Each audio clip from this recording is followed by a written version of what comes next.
Aloha! Thank you for joining me on my presentation on Gene Watson's theory of human caring.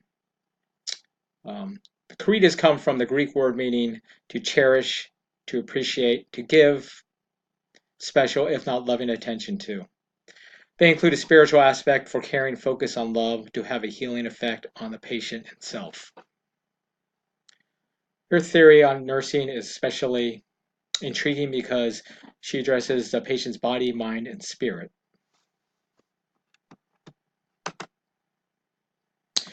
I chose Watson's third carita of the 10, which is cultivation of one's own spiritual practices and transpersonal self, going beyond the ego self. Reason why I chose that is because it addresses a vitalistic type of view, not merely a mechanistic viewpoint. Mechanistic meaning that we're all just a conglomeration of human body parts put together and miraculously we work. There's some type of life force that is flowing in our body that makes us human, as opposed to just a conglomeration of parts put together. And that force is what heals us. So when we're born, some creator, call it God, whatever you want to call it, breathed life into us and gives us life and gives us order in our body.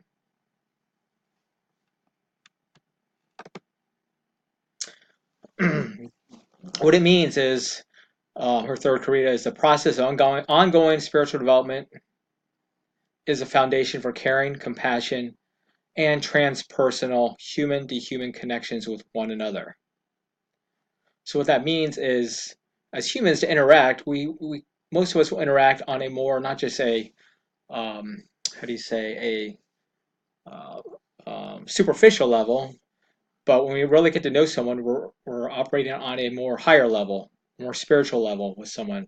Um, I guess you can kind of relate that to if you're in a relationship, how you have some type of connection and hopefully some spiritual development because you acknowledge that something higher or has a more life forces creating order in this world.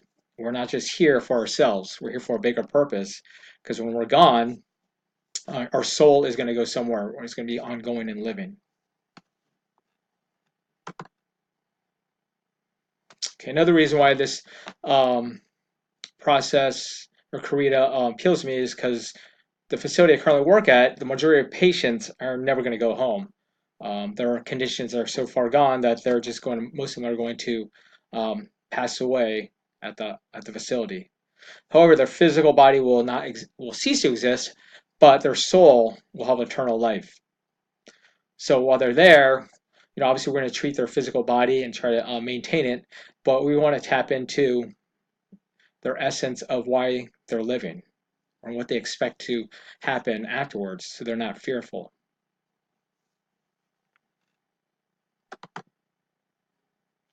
In my experience in the facility so far, I've seen mandalas and other spiritual symbols that represents the patient's religion or spirituality or family spirituality. Um, I've seen people come in and pray. I've seen shamans, monks, whatnot around the bed come in. I've seen her chanting. So the facility I work at is very open to having open to different spiritual practices and also cultural practices that make it very comfortable for the patient as they're going through their last days, so to speak.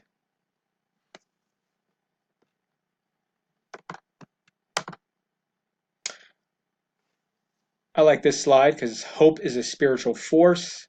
Obviously, people can get hope from books, words, beliefs. Whatever gives someone hope gives them basically willpower to keep on going because they know in this life once it ends, you're gonna have a spirit or your soul is gonna pass on, and where are you gonna be? So you have to have believe in a spiritual force, especially as a nurse, because we're not merely there treating these patients as warm bodies, but we're actually trying to tap into um, what's going to happen to them next, or kind of get to know what they think is going to happen next. And some of the patients will talk about that. They have no fear about what's next in the road journey of life, or actually not journey of life, in their journey basically.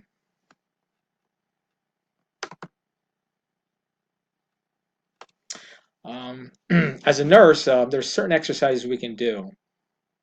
Um,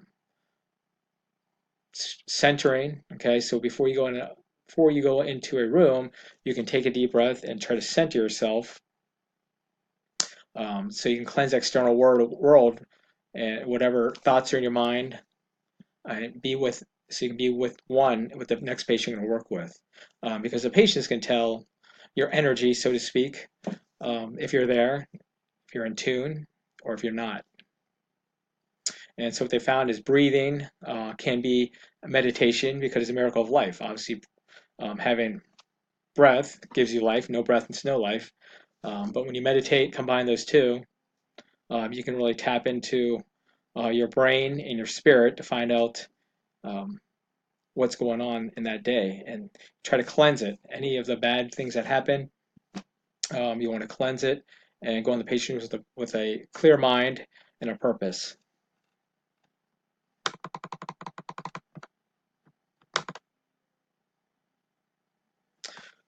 It's very important that a nurse has spiritual growth so they will respect for other patients' beliefs in the spirit world. I'm comfortable with mine. My cousin's a pastor, so I'm also a saved sinner. So, but I'm very open to other what other people believe in. I mean, obviously, I believe there's another higher being. Some people believe maybe called something else, but it's all pretty much the same. That we didn't just come up from the dirt. There's some type of power that made us. And if you understand nurses under the spirit, you'll have more empathy, or actually more sympathy, or just more understanding of where other patients' beliefs, um, if they have them, come from. Respect. Okay, at the facility, there's a patient that stands out to me. Patient has been there 5 years, has not changed, status has not changed, no improvement. Um, but the family keeps on caring for them, caring for him or her. They put up religious scriptures. I see prayer caps. I even see television and the sound, obviously, because sound or hearing is the last thing a patient last sense that a patient will lose sense. So sound is proselytizing whatever their religion. Um, Sometimes they cover the patient in robes, but they have a cap that's been blessed in their religion. Um, So obviously the patient's family is very spiritual, and they believe in miracles, so they have hope. Like the last, hope is a spiritual force for them very much. And as a nurse, when you go in the room, you cannot help but kind of feel the energy and the spirituality that's in that room, and it kind of makes you feel good, it uplifts you during the day, even though that patient's condition obviously is not going to improve, but it gives us hope and happiness for when the patient does pass, that he will be in a better place. Okay. Now, in today's nurses, we know most nurses know that spirituality plays a big role in recovery, and education. They do touch on that now. The majority of today's nursing students have a good outlook of their own spirituality, which will help them practice, and how it can affect patients' recovery process.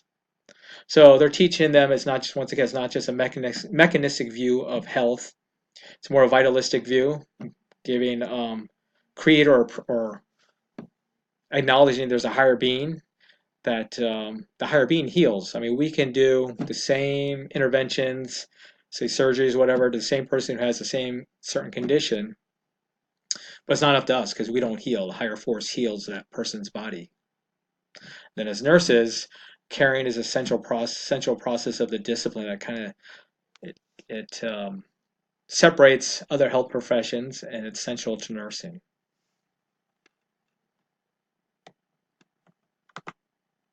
Well, that concludes my presentation. Hopefully, answered questions and you got some knowledge, gained some knowledge and insight into the third carita of Mary Watson. And hopefully I didn't get too garrulous and carried away of talking about extraneous subjects. Thank you for watching.